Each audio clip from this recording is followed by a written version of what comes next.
Good. So, welcome to our February book club.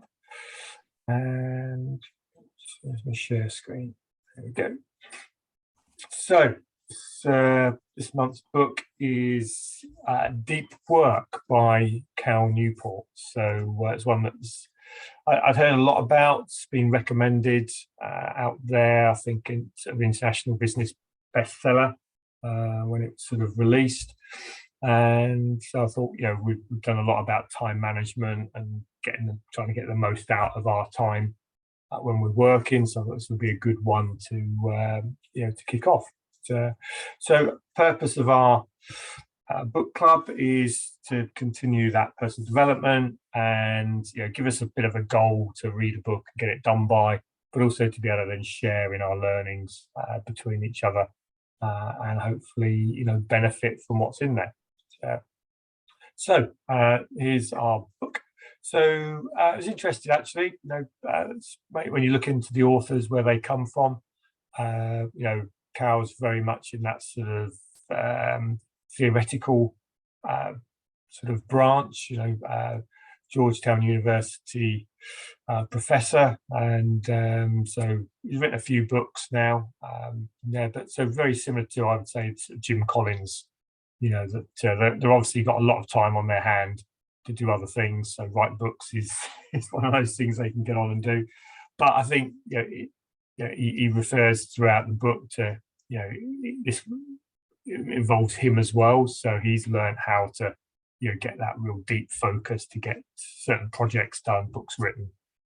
So there is some real life sort of practicalities in this as well, rather than just theoretical talk. So the sort of book is divided into sort of part one, part two.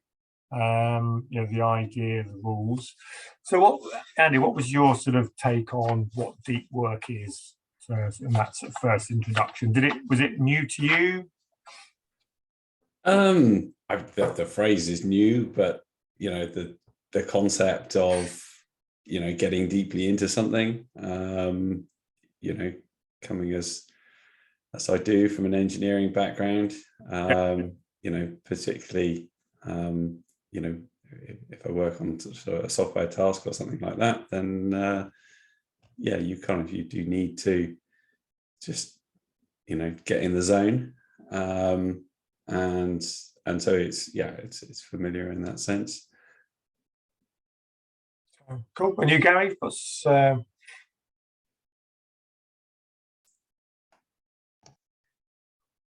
Yeah, same as Andy, really. A lot of the ideas aren't particularly new. It's just the way that he's put them forward into a coherent book into two parts, sort of thing. Everybody needs to split where do you get the value from your job? So it's worth trying to make time for this deep work. So it's quite interesting. Yeah. No, I mean, I've sort of heard the concept before, and if you remember, we talked about Stephen Covey in his 7 Habits. Talked about being in the zone, and that to me was the deep work side of things. The shallow work, is the distraction, delusion. Where you're doing stuff, but it's sort of filling in time, and it's quite good now. Having that sort of simple concept, I can catch myself during the day and sort of just know when I'm doing deep work.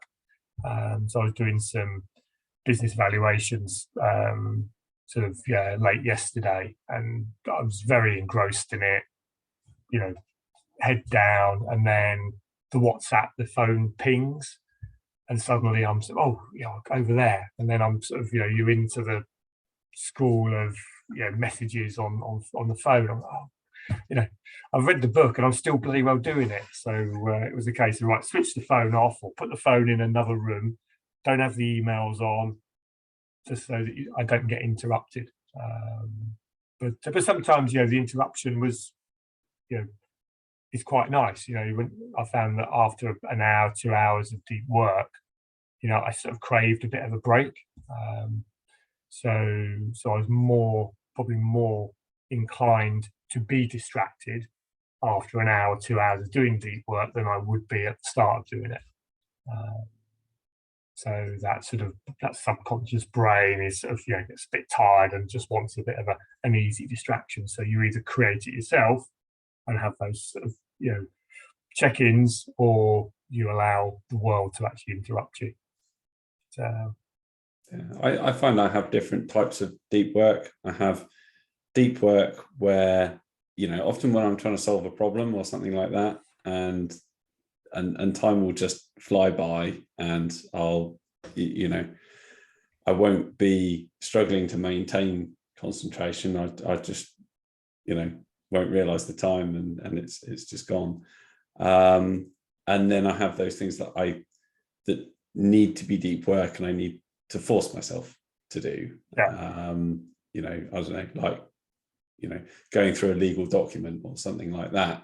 You know, you need to concentrate, you need to really focus on it, but it's not a lot of fun and it's not very interesting. But, you know, with that, it is a lot more easy to become distracted.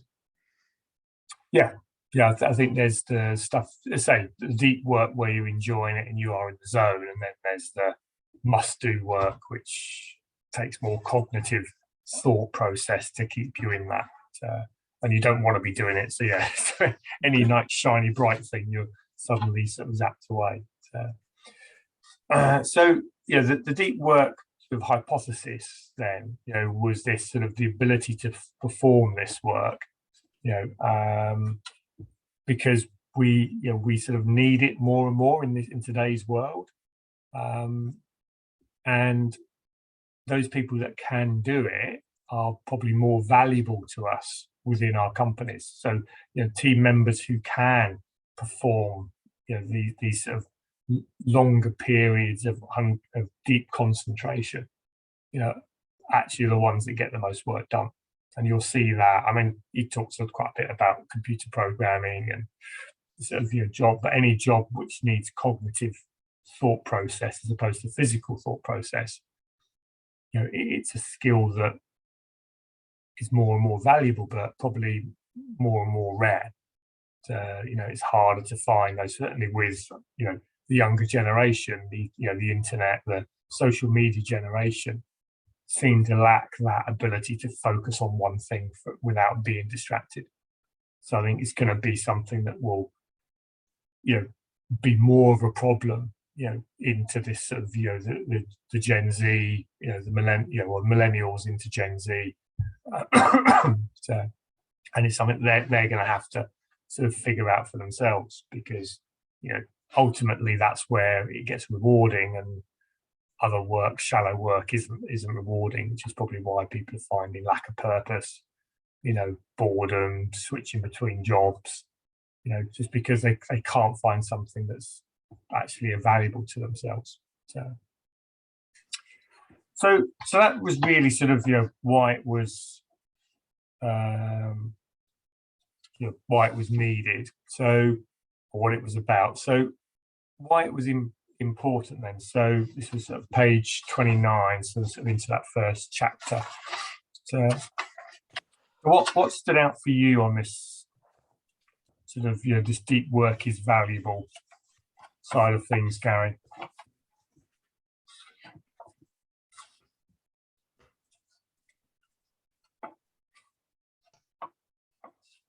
Yeah, it's like, so it's the ability to spend time to learn new things and spend time to, you know, get into the crux of the different tasks that can create value. You know, one thing I think that's come from you actually, you know, it's working on the business rather than in the business. And then when you're doing what's, you know, so-called shallow work, you're working in the business. Whereas I think, you know, to try and add value, especially for managers that we're trying to do, they need time out to spend you know, time working on the business rather than, you know, being bombarded. You know, there's an expectation. He goes on to explain about the emails and the culture of emails, and, you know, instant messaging, and the, Slack and things like this nowadays. You know, it's always constant. You Yeah. know, and there's expectation in a lot of companies. You ping an email, you know, there should be a response. Yeah. You know, if there's no response, then, you know, there's an instant message. You know, Teams, fantastic, isn't it? Bing, it pops up in the corner, and yeah, no, I'm trying to do some work. You know, your question, I'm sure, is very important, but at the moment, so it's, yeah, it's, you know, those that can, you know, put time aside to try and work on these things, it's worthwhile. And I Yeah. think he goes on to explain different styles of how you can do that, I think. Yeah, it's about that sort of, you know, the valuableness of deep work. You know, the fact that I think, you know, a few things I put down here was, you know, is those that can master it allow you to master new things, you know, to learn quickly. But this is where that elite level of performance actually is. You know, when you look at it in sport, you know, in sport, their ability to concentrate for that, you know, brief, you know, 60 seconds, you know, the 100-meter sprinter, you know, a rugby team that's playing for 90 minutes on the pitch, you know, that ability to get into the zone. You know, I have sort of golf lessons, and I've worked with a golf hypnotist, and yeah, his thing was all about getting into that zone for the sort of, you know, probably 60 seconds that you're actually at the ball. The rest of the time, you know, a round of golf, actually, if you break it down, time you're actually hitting a ball, you know, is about, I think, about sort of, you know, 15 minutes. You know, it's not a long period of time. You're actually playing the game. The rest of the time is you're wandering around. So to get your mind back into focus is one of the toughest things. So why elite sport is so important. What was your take on his formula? It's at page 40, Andy, was because I added the bit in yellow there. Okay, yeah. Yes, it's logical. What can I say? I'm not sure. Yeah, I guess it's a kind of useful way of expressing it. I will say I felt personally, I found quite a lot of the book was you know, wasn't new information to me, should we say. It's kind of common sense. And you know, sometimes in a book, you know, actually there's a lot of value in restating common sense because it's done in a way that actually, you know, makes you think about it. And there was a little bit of that, but I don't think I took away from this book quite as much as I have done from some of the others. Right. Yeah, I mean, it was one of those that there was a lot of filling stuff, you know, the stories and things, which I quite enjoyed, you know, sort of, you know, the stuff about sort of Bill Gates and things like that. But I think you're right. It is about reflecting on it and sometimes asking the question, like, am I actually doing this? You know, am I doing this, but also am I helping my team to do this? You know, think about the culture within the organization. You know, Gary's point about the emails and Teams and WhatsApp groups, and you know, we have all these great things to help aid communication, but actually sometimes they're just enabling shallow work. You know, they're enabling interruptions, and potentially, and I think COVID has been a big thing with this, that some people have worked from home and found it far more productive because it's just reduced the number of interruptions that are happening.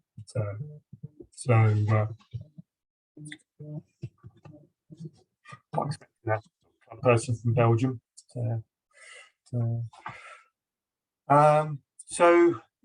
and I put the bit on the bottom here that, you know, go back to, I've often talked about those three parts of the brain, you know, the neocortex, limbic system, reptilian brain.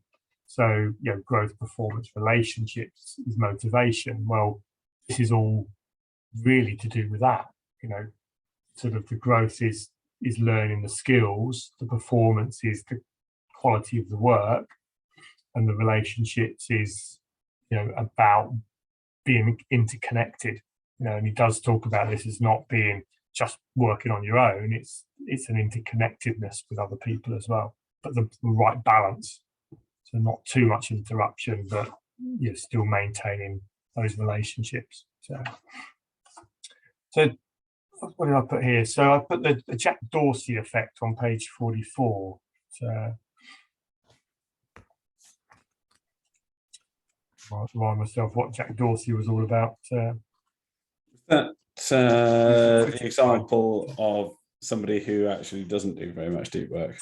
Yes. Yeah. So he said high-level execs have learned to focus. So I mean, he sort of said that they don't do deep work, but thinking about it, I think that what they do is they do deep work very quickly. They have this ability to switch on and switch off, and make those decisions in the moment. Whereas a lot of us, need more time. Just the way that they're wired or the way they've learned is they can have multiple things going on, get into it, focus on it, and then switch off from that and move on to something else. I think it's their ability to do that allows them to get so much done. But when you see them, they are immensely focused on that one thing. So they've not got 10 things on their mind. They've got 10 things they're doing, but they dip in and dip out of one and can categorize it so very, very clearly. Almost a form of I would say autism, that they can only focus on one thing at one time, but they're very good at switching on and switching off between them. I did think when he was saying shallow work was I forget the term used now, but was sort of trivial. Actually, if you're running a business, or it doesn't matter what you're doing, I suppose if you've got a lot of direct reports or people coming to you to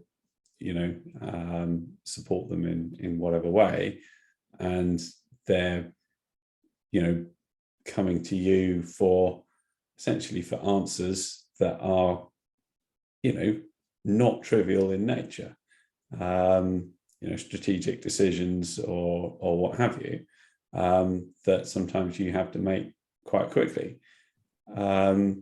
That's although it's not it's not deep work in the sense that you're going to go away and get in the zone for a week to go and think about it. It's not trivial. You do need to recall your previous sort of strategic thoughts on the matter, and you need to kind of bring that together with new information that's just been brought to you and make a quick decision.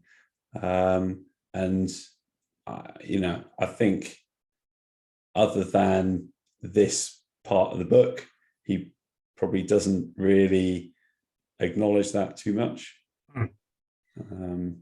There is a bit of a tendency to kind of dismiss the shallow work, if you like.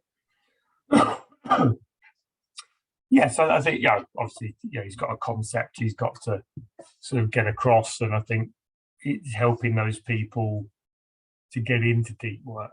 I don't think I think shallow work has its place. Doing something that's pointless, as we said, allows the brain to recover, and regenerate. Too much time in deep work state will be mentally exhausting. I think you need a break.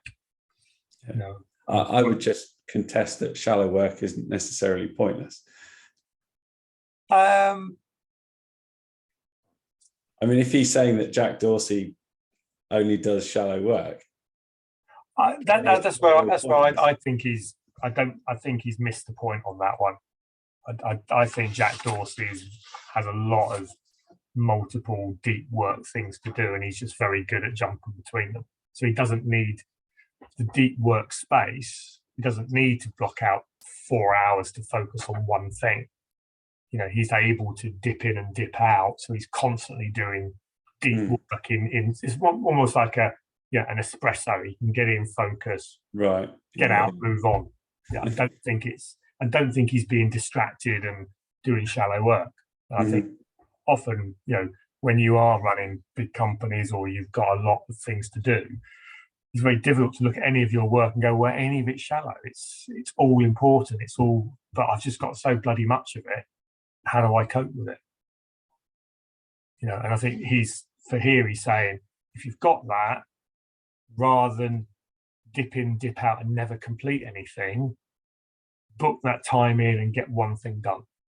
You know, our brains are not naturally designed to multitask. You know, we're designed to do one thing really well, focus on it, and then move on. So it's understanding, you know, Jack Dorsey's, those entrepreneurs, you know, they're the outliers. They just managed for training or for whatever they are, you know, and a lot are proven to be on the autistic spectrum. You know, they have this innate ability to be able to switch on, switch off, whereas most people don't. We need that time, just quiet time to actually focus on one thing and see it through to the end. So then he looks about, you know, deep work is rare. You know, that, you know, the people's ability to do this, you know, it isn't, you know, it is difficult. And the bit that jumped out for me was this sort of principles of least resistance. That you know,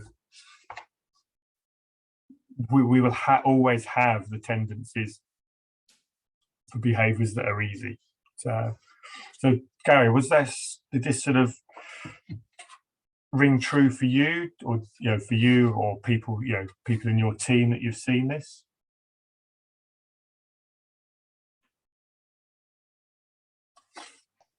I think within the office environment, within certain office cultures and stuff like that, I think, you know, it's the busyness and being busy, and, you know, and like Andy was saying, the, you know, shallow work, you know, is important. But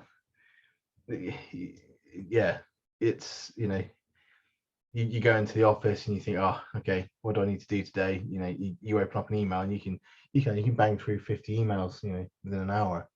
Is that productive? It feels productive, but is it really? You know, it's, you know, what's the value? Where do you get the most value from what you do? I think in most offices, like you say, if you haven't got that clear, what do you need to do? You know, you can be busy. You know, it's a good point, and I think if you look close enough, you can find it in most offices.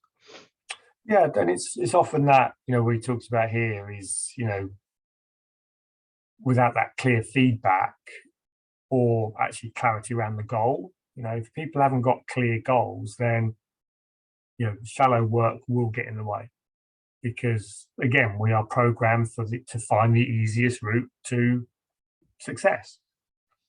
And if success is, you know, surviving a day or getting to the end of the week, which is where it is for a lot of, you know, team members, you know, then they can end up just feeling busy. And then, you know, I think this is what he said in this one, sort of, you know, busyness is a proxy for productivity. You know, we don't have these clear instructions, you know, we end up just doing stuff. And I'm not sure whether it was here, but it was the bit I did like was the blacksmith, when he talked about being a smithy. You know, go back to the, you know, pre-computer days when, you know, we had, you know, value was in creating stuff. You know, imagine the blacksmith, you know, making a sword, you know, with constant emails coming in, constant interruptions, you know, people sort of knocking on his door, sort of saying, you know, can you do this? Can you do that? You know, it'd never make a decent sword. And I think, you know, when you look at your hobbies and pursuits, they're generally deep work related. It's something that you can do, and focus on without any interruptions. I know, Andy, you cycle, don't you? And so when you're cycling, you're in that zone. When I ride my motorbike, I'm in that zone. When I play tennis, generally in the game, you're in the zone. You're in a deep work state. But for all of those, there's generally a clear goal. I'm cycling somewhere. I've got a certain time that I'm trying to beat. There's a match to be played. I've got to beat the opposition. The goals are very, very clear, and therefore, once we know what the goal is, then we're less likely to get distracted. So I think that's the question we always need to ask ourselves: is, are we really clear what our goals are? What is my goal today? What does success look like today?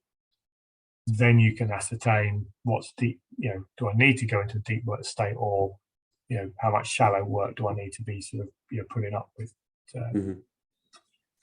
Yeah, I think he makes a good point about the difficulty of trying to produce metrics on knowledge work. Yeah. I mean, he uses, so he says, oh well, actually for me it's not too bad because I can count the number of papers I publish or books I write or whatever. Yeah. But actually, if you just optimized yourself to write the most books you possibly could, you end up, I don't know, writing Mr. Men books or something.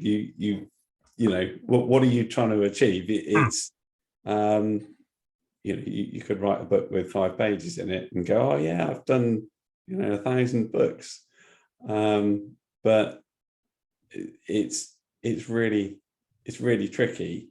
In our business, every job is different, and so it's very difficult to we can estimate something and then compare how long something took us to what we estimated, but it was always subject to our estimate in the first place. So yeah, it's very hard to be completely objective. I would say it's not easy, but if you can see the benefits of doing it, then it's worth doing it, even if it's an estimate. Oh yeah, I'm not saying goal to aim for. Whether you come short of it or you beat it, that's not the point. It's the point you've achieved something. You know where you are. So I had one client. He's building a website or websites, and his task is to complete 100 article posts a week. Mm-hmm. And he gets to sort of 80, 90. And then the other day, he sort of said, "Yeah, I managed to get the 100," and he felt good about doing it. Okay, it's a minor victory, but that's what our brain needs. That's where we get that dopamine hit of, "Oh, I achieved it. Yeah, great. I feel good," and that's what spurs you on to do it again the next time. So it doesn't actually mean it. Otherwise, why would I play golf? The score at the end of the day means nothing. But if I play well, then I feel good. If I don't play well, then I'm motivated to come out again tomorrow and try and play better. So that's why, if we have that feedback, and the score and some way of measuring, then it really does help us with that sort of performance driver. So oh yeah, we did. Yeah, that was the blacksmith. So yeah, our worldview is based on what we pay attention to. Our amygdala sort of is our warning system. That's where we feel uneasy. And what did he say? It was the younger generation. Oh, that's right. The young people pick up on sort of positives and negatives, whereas older people generally more pick up on the positives. So the older you get, the less you're sort of worried about things that are happening. The more you think, oh, okay, fine. It's a bit like when COVID hit, and probably now with the Russian invasion. I think the older you are, the less worried you are about it. I don't know. I'm a little bit worried about it. So But perhaps the younger generation, because they don't have that experience, are probably more stressed about it. I'm worried about where things are going to go. A bit like planet and recycling. The younger you are, the more the more time you've got to live with the consequences of it going wrong.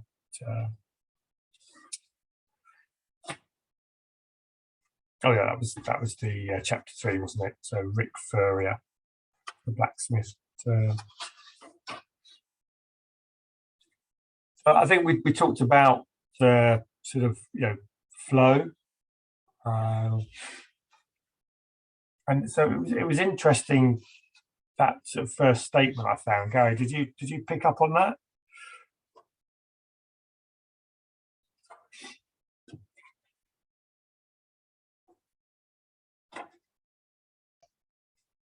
No, this is not ringing any bells, unfortunately. Easier to enjoy than free time. Easier to enjoy jobs. Yeah. I don't know.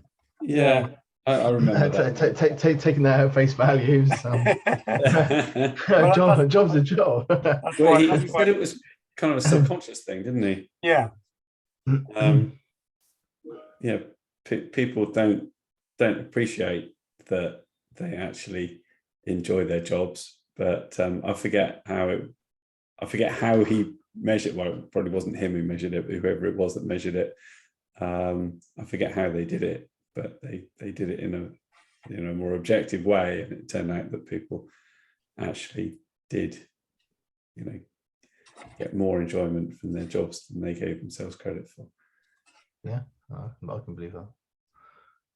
Yeah. It's ironically, it says page 84, ironically, jobs are actually easy to enjoy in free time because, like flow activities, they have built-in goals, feedback, rules, and challenges, all of which encourage one to become involved in one's work, to concentrate and lose oneself in it.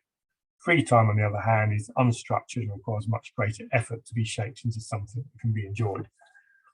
And it was actually, I think I just sort of done this bit, and I was doing this on Sunday. My neighbour popped round because they're going on holiday, and she looked through saw me sitting at the desk. She comes in and goes, "You're not working on Sunday, are you?"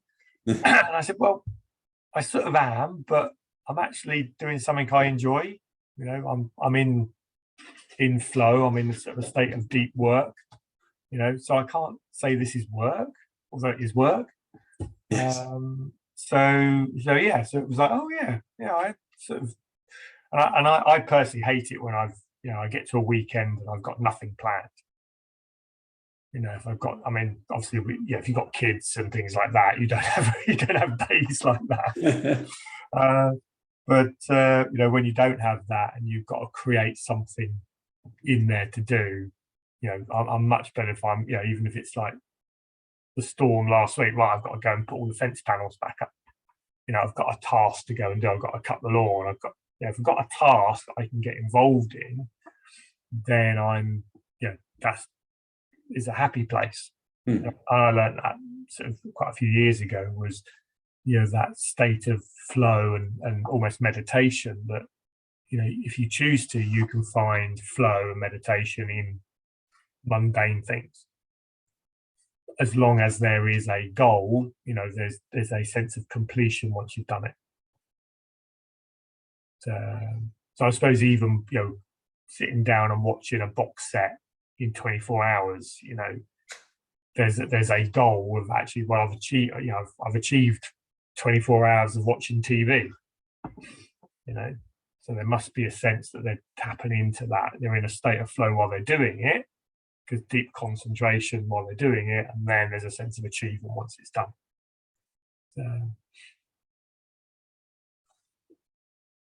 So that the next bit was this sort of forget the search for meaning. With this sort of sense of, I've got to find purpose in my life, and I've got to do this, got to do that. It's actually get lost in the pursuit of completing something, and very often they're the same. If you want to, it's a bit like Putin at the moment. He's got lost in the pursuit of invading Ukraine. That's what he's set his goal to achieve. Bill Gates is lost in, eradicating malaria from Africa. These are that high level purpose pursuits, but what we're doing is getting lost in something, that has meaning to us and value, but we're actually getting it done. So.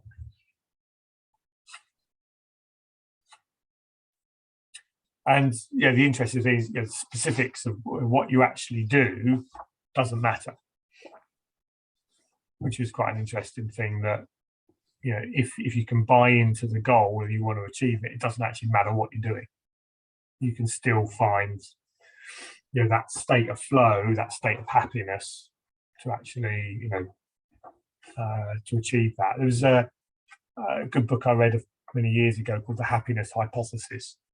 It was all about what makes us happy, and that was very much the case. You can find happiness in anything, as long as it's you hit those three key things. Performance. Am I achieving something? Do I feel I've grown, improved, and is there a relationship thing that's going on? The satisfaction of doing something well. There's often, it can often be very frustrating to be forced to do to do a job that's less than your best, because of time pressures or cost constraints or whatever it is. It's sort of job worth doing is worth doing well sort of attitude, isn't it? If you if you produce something that you've got pride in, then it gives you that sense of fulfillment. Yeah. And it can be anything. My dad used to do jigsaw puzzles. I could never see the point, but he'd get lost in doing the jigsaw puzzle, and then he'd have a picture of a steam train going somewhere at the end of it, and that was that was enough to keep him happy and motivated from it. Other people, it's climbing Mount Everest. It's just got to be what's relevant to you. Did you pick up on this one, the Myelin Effect? Because I read it and I listened to it, and then I couldn't find it again when I came back to read the book. Oh, right. It was only a small paragraph on it, but doesn't ring a bell. It was a very key, because it came in as much detail in a book called Bounce, about how the brain functions, and how the 10,000 hours, 10,000 hours of practice makes us a master of something. And so the Myelin Effect was this: when you focus intensely on a specific skill, you're actually forcing the neural circuits to fire, and then by doing it repetitively, those circuits get insulated with a product called myelin. So basically it becomes hardwired into your brain, and that's why we enjoy it, because it's the growth of the brain, it's the function of our brain capacity. It's how children learn. Because imagine a child has very little neural connections when it's very, very young, so it's learning very, very quickly. So it's forming these neural pathways, and then the myelin then reinforces that habit very, very quickly. The older you get, you can still do that. I would say you probably function a bit slower with that, but also you've got so many other hardwired in habits that they will always, if they're firing first, they will overpower the new habit. That's why the older you get, forming new habits becomes more and more difficult. Because the neural connections take longer to actually wire together, but also the fact that you've got so many other ones that are probably stronger, and therefore you'll revert to type. And those connections are never broken. You can't break a connection. All you can do is supersede it with a stronger and better one. And that's why sort of addictions happen, because that you'll always be addicted because that neural connection is always going to be there. You just got to create stronger and better paths that will always supersede it before you get to that sort of that point of trouble.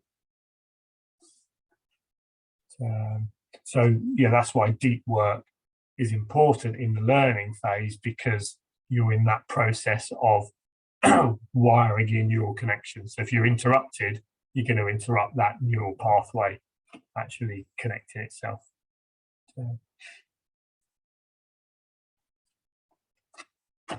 Cool. So where do we get to? So then he goes into the the rules.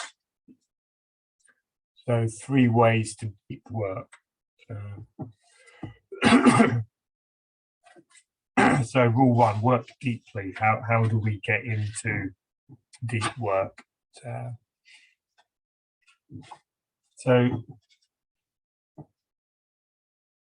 yeah, we get to that. So what I picked up from that one was page 101. So what is your philosophy? I think I put 3 ways. I think it's 4 ways actually. Yeah, that's why I was checking the book. I was like, I'm sure there was 4. Is he talking about something else? Oh, really was 4. I did 3, and then it was monastic, bimodal, rhythmic, and journalistic. That's the one. Yeah, well done. So what was your take on that then, Andy? The 4 ways, not the 3 ways. Yes. Yes. Seemed to make sense. Yes, you could see how they work for different people. You could also see how they wouldn't work for some people. Yes, I'm definitely not in a position with with the business to be able to go and disappear for 6 months. But yes, a more journalistic approach is probably what works for me.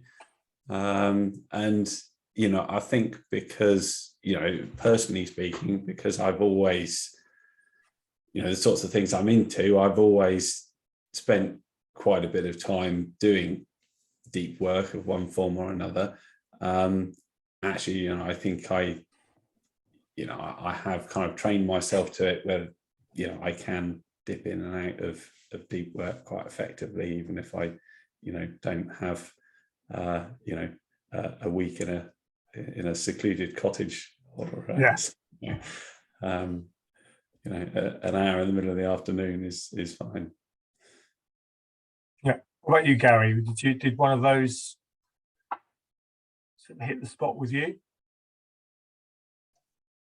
I say the ones that I would like, and the sort of things you get involved with, like you say, it's the same with Andy. It's that the journalist philosophy. When we can try and make time to do that during the day. For me, I find a lot of my time, it's usually after work or before work.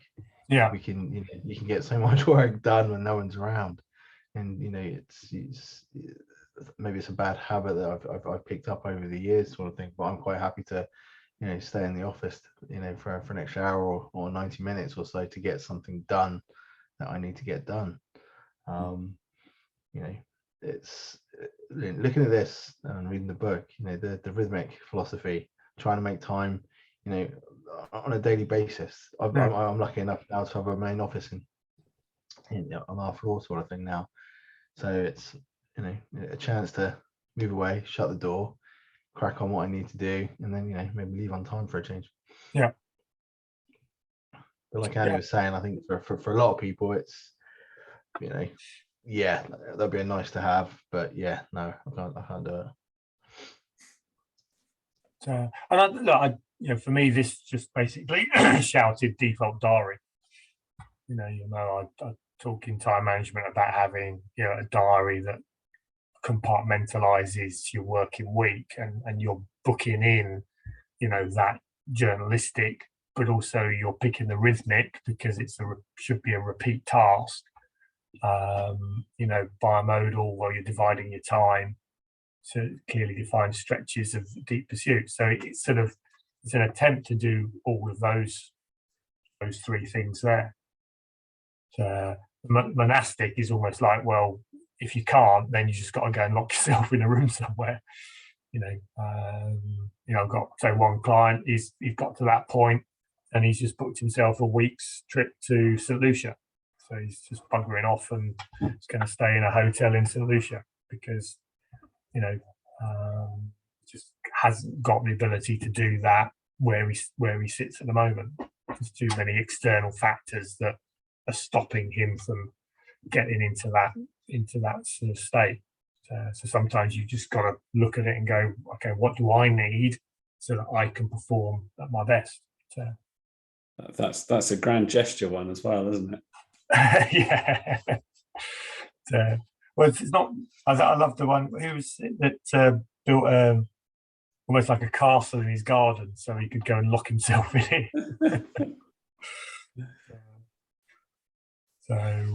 It's J.K. Rowling who. That's right. Yeah, she went to the hotel. Yeah. In Edinburgh.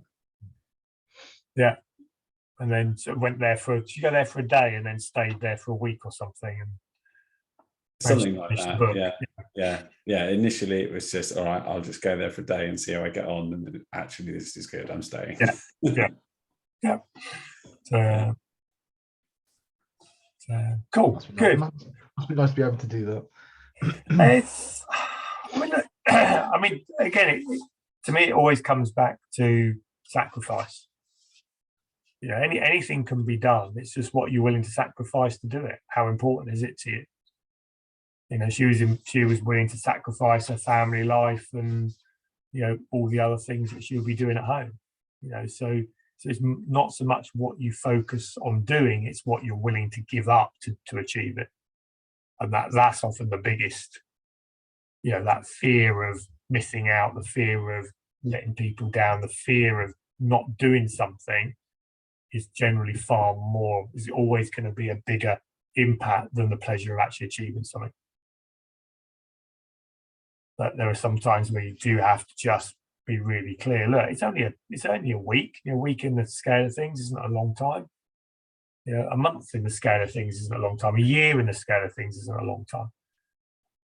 But it's more about what you sacrifice and what you're willing to give up for the pursuit of that goal. And that's the one that most people don't understand. They don't get. Because you can achieve anything if you're willing to give up. You can achieve 1%. That 1% if you're willing to give up 99% of things. And that's the same with fitness, health.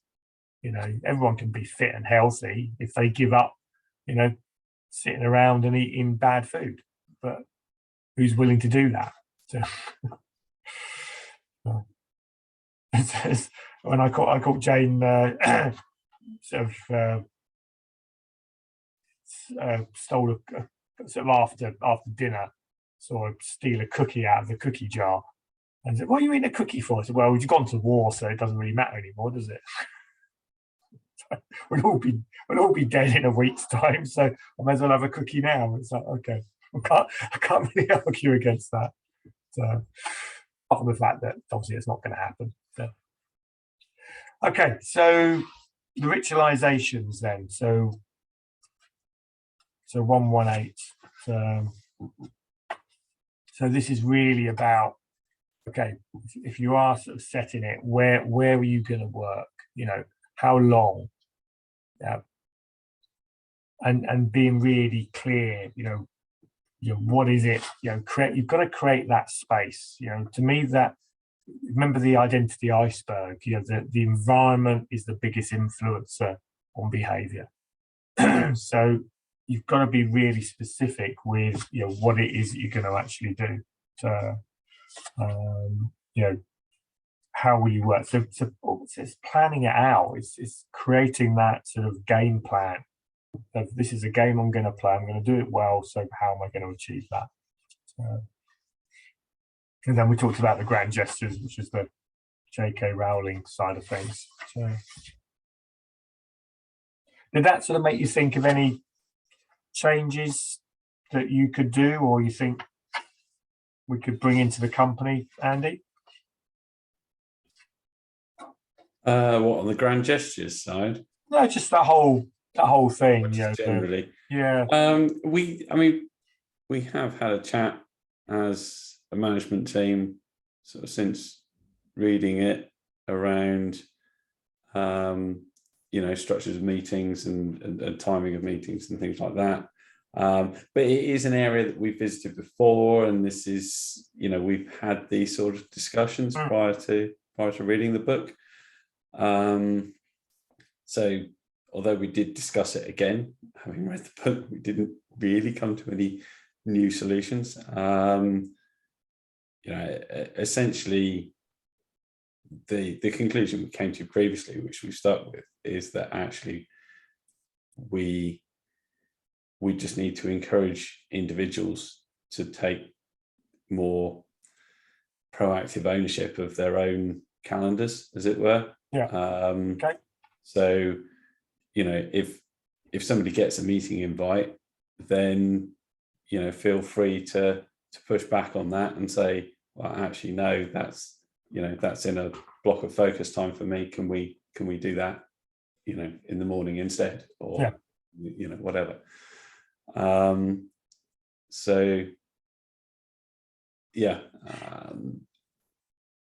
There's possibly more we can do around things like Microsoft Teams and what have you. But again, I think it comes down to maybe a bit of guidance for individuals.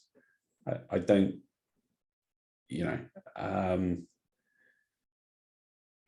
all of these tools and things that they all have their place. I think it's just being mindful in the way that people use them. I totally agree with you. I think you can set a company-wide, allow people to do it in a number of ways, but then it's that ownership, that how you deal with it and how I deal with it will be different. So we need to encourage people to take ownership of their own life, their own productivity, their own motivation, and say, look, we've created a space in which you can do this in many ways, but you've got to find the way that works for you. So rather than the employee mentality of I come to work, I do some work, I go home, I get paid. So that's definitely a good point there. So willpower, that was an interesting one as well. I thought. Not sure what page that was on, but when you talked about we all have a finite amount of willpower. So if we use that willpower constantly to do something, then we run out of it. So we get easier, we get distracted easier. We start the day with lots of willpower. By the end of the day, it's like, can't be bothered.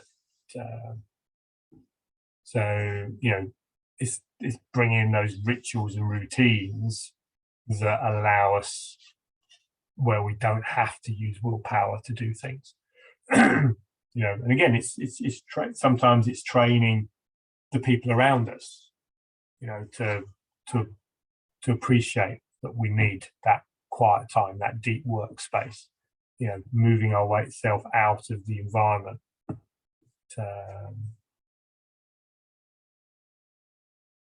So I think that's reinforced what we were talking about, previously. What about the 4 disciplines of execution then, 4DX? I'll have to leave that one to Gary, because unfortunately I need to. You got shit off of you. Okay, cool. Right. Good. I'll be sending the next book out is going to be What Got You to Here Won't Get You to There. So Marshall Goldsmith. So we did a Marshall Goldsmith a couple of years ago. So I thought we'd do another one on his insights into feed forward for appraisals, etc. So Okay. cool, good. Well, All enjoy right. your day. Hope you get Thanks some very deep work done, and we'll see you next time. Cheers. You too. Thanks very much. Bye.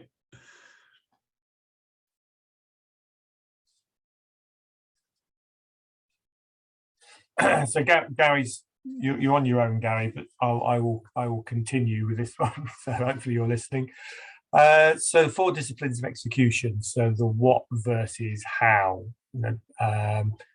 What we focus on, and how we actually achieve that. And really being clear, what it is that we're trying to do. And this to me comes back to planning each week. Having a 90-day plan, having a monthly plan, having a weekly plan, then having a daily plan. Right, what's the one thing that I need to focus on today?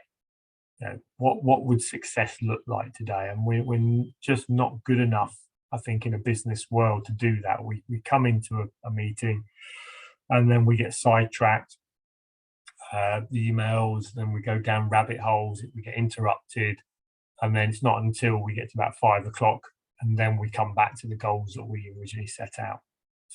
So building that focus, that daily, weekly planning into our routine, I think, is critical. If you want to make this happen, you've got to do that. Then it's about acting on lead measures, and monitoring your progress.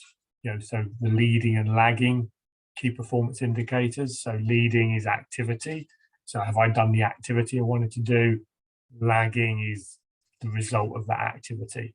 And then keep a scorecard so you know how well you're doing.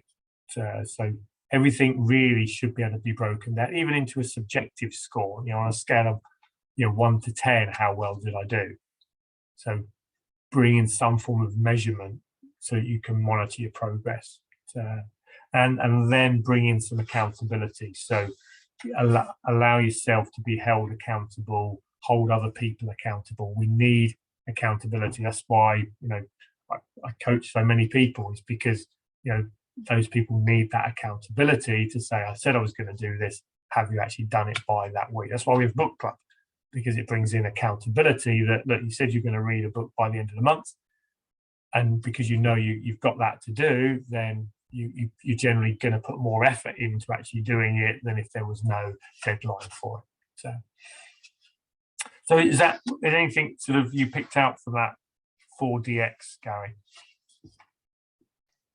I think the most important one there is the accountability. I think that's quite important. And like you say,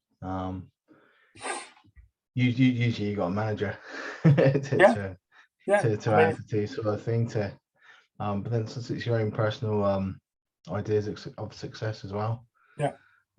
But like you say, someone like yourself as well, to for those individuals that work on their own or work for themselves, I think it's quite important. It's quite motivating. Yeah. Well, if you think about a company structure, you've got the managing director is responsible to the shareholders. So the shareholders are there to hold the MD accountable to achieving their goals. The managing director holds the senior board to account. So the marketing, how many leads have we generated? The sales, what's our conversion rate? Operations, have we delivered on time, on budget? Finance, have we maintained financial security? HR, have we got happy people? And each one of those departments then holds their team accountable, and right the way down. So everybody should know in an organization who am I accountable to, and everyone's accountable. Even say, and that's where it goes wrong in a small business is generally the shareholder is the MD, is a director and an employee. So how do they hold themselves accountable? When they're sitting in four seats, you've got to have be bipolar and schizophrenic to actually be able to do that well. So that's when you need to delegate that accountability. Yeah. So talk yourself in the mirror. Why haven't you achieved our performance targets this month? Well, I don't know. It's like a Basil 40 moment, isn't it, in the kitchen? So what did you get to sort of page 142 where it talks about being lazy? Well, that was quite was a I bit of a didn't sort of a actually, change. but yeah, it's just the recharge, isn't it? Yeah, To get yourself into that sort of flow. You can there's also the boredom part as well, isn't there? Give you a chance to be bored, so you can have an opportunity to think as well, isn't it? yeah. I mean, sometimes out of boredom, you know, creativity can come. You know, when that brain is sort of almost left and it doesn't have anything to think about, then what happens is the important things, you know, will suddenly sort of bubble up to the surface. And I find that a lot of times when, you know, I'm out, that's when I take a holiday. You know, often when I find riding a motorbike is great for that. You know, I get to a period of, you know, concentration on something else, and then almost it's like a rebooting of the brain. When it reboots up, suddenly the ideas then ping into my head, you know, and I'm in a much better state. That's why when we do conferences, you know, you go away on a conference for 2-3 days, you know, you basically, your brain is being reset from the day to day, and then the ideas come out of that of what we could do. So taking time out once a year to then strategize on the future of the business is really key. But don't go straight in to try and strategize. Do something that creates a break, a natural, you know, he talked about this sort of shutdown ritual. So, you know, the ability to, even at the end of the day, go through a ritual that shuts you down, switches off, and then, you know, sort of, you know, then you're in free time. So I always found, you know, driving home, that was my shutdown ritual. You know, leave the office, get in the car, listen to something on the radio that shut my brain down so that when I was at home, I could be at home. I find that really hard at work because now I work from home, you know, I don't get that as much. So for me, that is now cooking. So I'll finish work and then I'll go and cook tea. And that shutdown is actually then focusing on another task. And that way, then I forget about, I don't take work home with me. So it might be going to the gym. It might be, you know, something you need to do. I would suggest it's not go to the pub. But even, you know, back in my dad's day, you know, that's what they did. You know, on the way home from work, they'd pop into the pub, have a few pints, and then come home. So, I'm, you know, not sure whether that in society is such a good thing these days. But for him, that was his sort of that was a shutdown ritual. So, and, you know, embrace as you said, embrace boredom. So, you know, deep work takes time to master. You know, it is hard work, and therefore, you know, create space. So I did like his productive meditation. Did you pick up on that one? 170.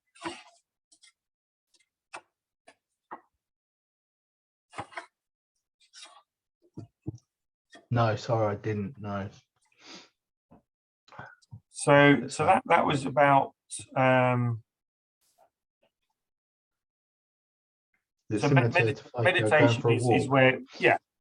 So basically you go to you set a goal and you say, right, I want to sort of think about, you know, how I'm going to motivate my team.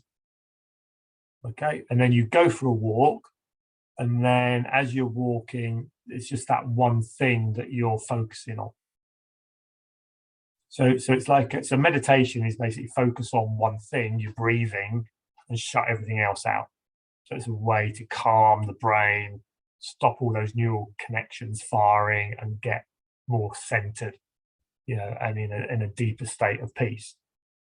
I've always found meditation quite difficult, actually sitting there doing that, but I found meditation through an activity was actually what I enjoyed more. So riding a motorbike is a form of meditation. I'm focused just on riding the bike. Mowing the lawn, you know, just going up and down the lawnmower, I'm doing one thing, you know, and forgetting everything else. So that productive meditation is doing that one thing, but with a purpose, with an actual thinking side of things. So I thought that was quite a good little way of doing it. That's a nice little tip, isn't it? Yeah, I did like that. And what about the? I mean, I like this one.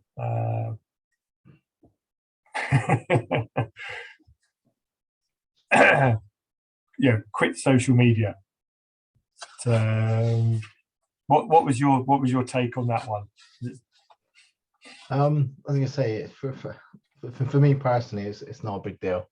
I don't do it. I don't do Facebook. I did do Twitter for a point sort of thing. But I found myself like, it's just like, no, this is just not good. So I've deleted that as well. So to be honest, I don't do social media.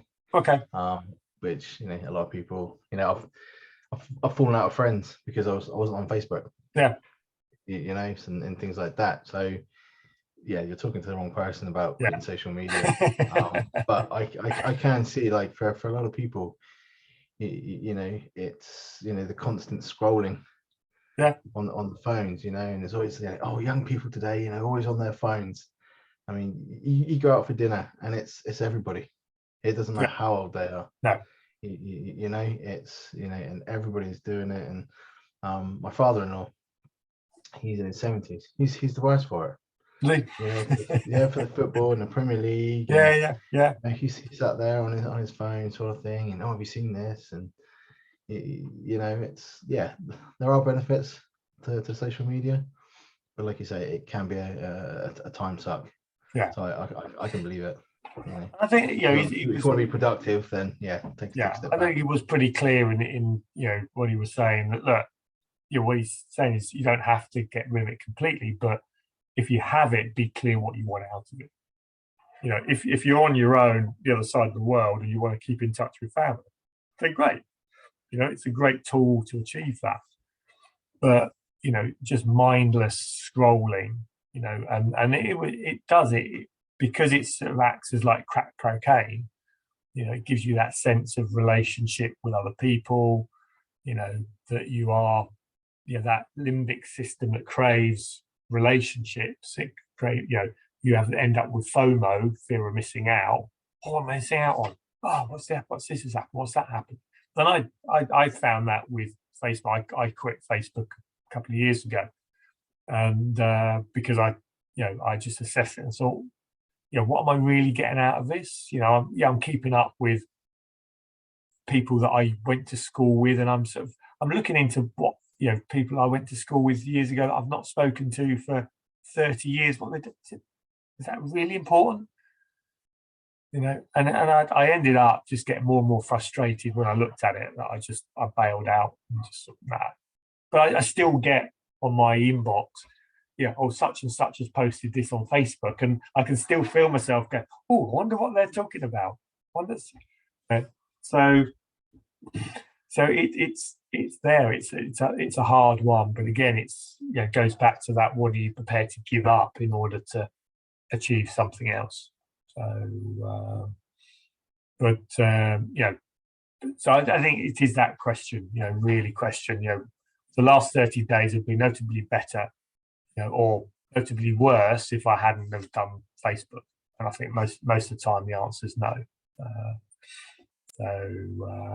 And it'll be interesting to see how it does develop over the years, you know, whether, you know, it becomes a stable part, or whether people just realize that it's, you know, it's just another doodad, something that we don't really need in our lives. Excuse me. So then he talked about draining the shallows. So sort of towards the end of the book. So this was to see if we can actually remove some of that shallow work. You know, can you get down to, you know, doing 4 days work? You know, because if you took all the shallow work out of your day, that's got to add up to at least 1 day a week.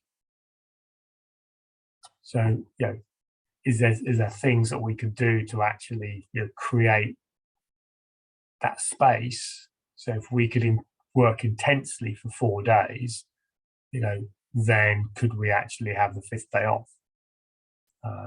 And he talked about sort of, you know, at Google, they have, I think, 20% of their time to work on their own projects. But he then said, well, that's okay, but if you're stopping and starting with a project, then you don't really get as much done. So you're not actually getting deep work. So I can't remember which company it was, but they went for 1 month a year. So they said all to their team. 37 signals, the base camp. Yeah, that's right. Yeah, from May to October, I think it was. Yeah, they could work 4 days a week to enjoy the weather, the summer weather, sort of thing. Yeah. So you can. It's quite a big idea now at the moment, isn't it? This 4 days a week. I think it is. You know, I think there's because I think there's a lot to be said for it. But the difficulty then is, are you structured enough to get the quality of work you need in the 4 days? You know, or because people will are programmed to take the easiest route. You know, will they do fuck all for 4 days and then have, you know, 3-day weekend? Yeah, of course they will. So, can we achieve that level? You know, what is it that, you know, assessing what you're doing, what your team are doing, that means that you have to do that 5th day? And if you can see that shallow work, that fat in the system, and you can extract it. I mean, part of me would say, well, look, if you could put the 5th day in and be as productive as the other 4 days, then you'll achieve 20% more than anybody else.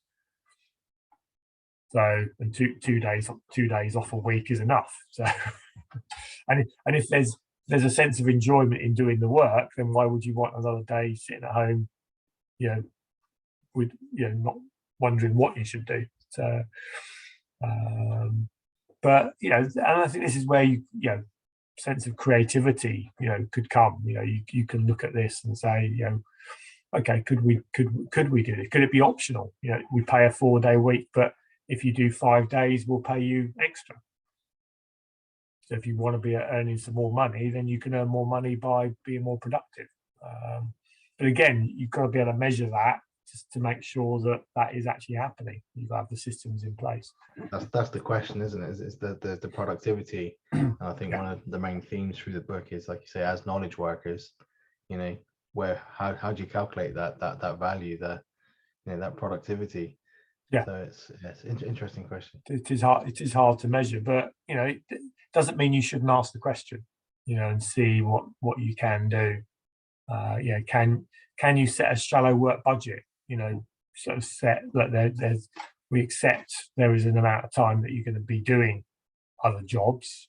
So again, go back to time management. Shame Andy's not here because, you know, their team record every single hour of every single day, and they have categories for, you know, non-productive work, and they can measure that and monitor it, and it's acceptable. You can do shallow work, that's fine, but we need to measure how much is going on, because obviously that isn't productive. It isn't going to help sort of drive the profitability of the business.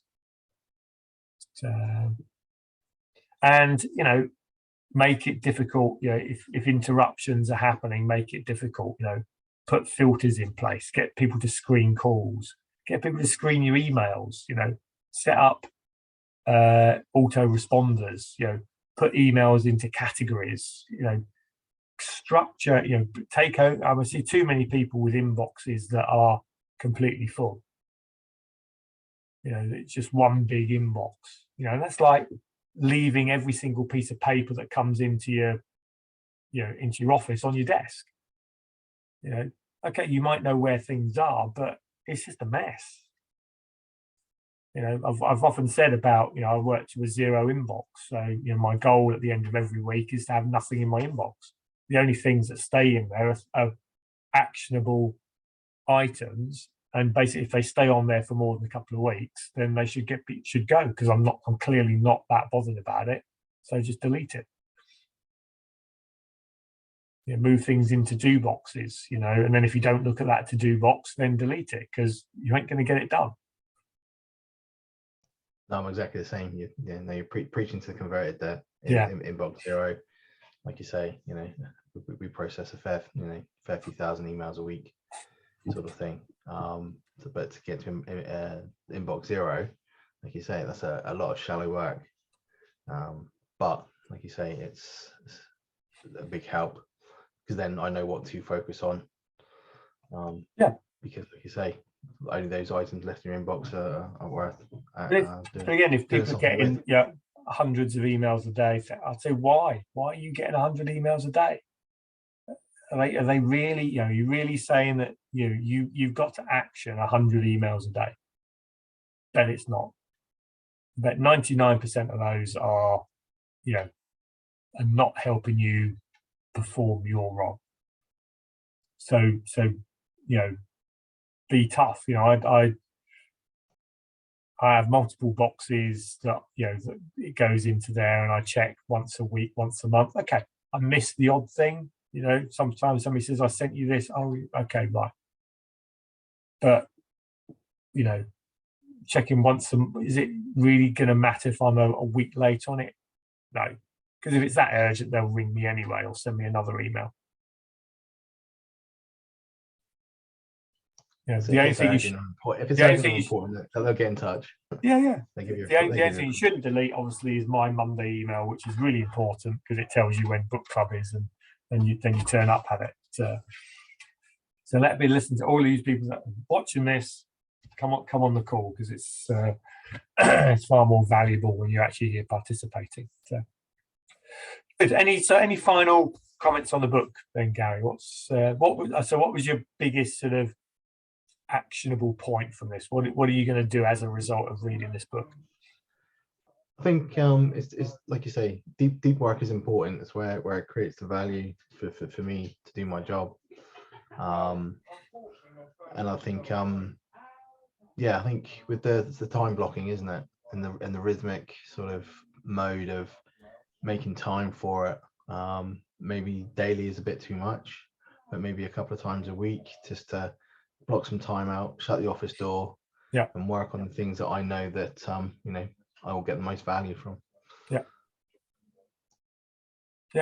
It's being hard, you know, being disciplined with that and saying, look, that is my time to do these things, and then protecting it, you know, making sure it doesn't get hijacked. And when you are there, switch off, you know, switch the emails off, close down Outlook, close down Teams, you know, close the door, you know, protect yourself within this. That's fundamentally is you know, I've seen it so many times where people aren't doing this, is they're just leaving the world, you know, and they don't train their team to respect their time, you know, and if you don't respect your own time, no one's going to respect it for you. No, I think that's probably going to be the biggest change for me is like you say, is to shut the door and tell people, you know, my door is shut, you know, unless there's a fire, please leave me alone. Cool, good. So next book club, so I've moved it back a couple of weeks because I'll be away on my deep work thinking time. So I'm riding my motorbike down to the south of Spain, so that's my bit of productive meditation. So I've given you a couple more weeks to get the book read. It's we did Marshall Goldsmith. I don't know if you remember. We did Triggers. I think probably one of the first books we did at book club. So if you want to read, if you want to catch up on that one, you'll see the recording on YouTube that we did say a couple of years ago. This is his book before that, which is again, it's a sort of a book to help us really understand how to improve ourselves and the changes we need to make, breaking habits, building new habits, and a concept he calls feed forward. So, rather than feedback, feed forward is about improvement. So it can help us with our appraisals and when we're managing team members as well. So that would be a good one to get up. So those that are already booked up for the book club, Jane will send you that book very shortly. But please get that 8th of April date in your diary, normal time, 8 till 9:30.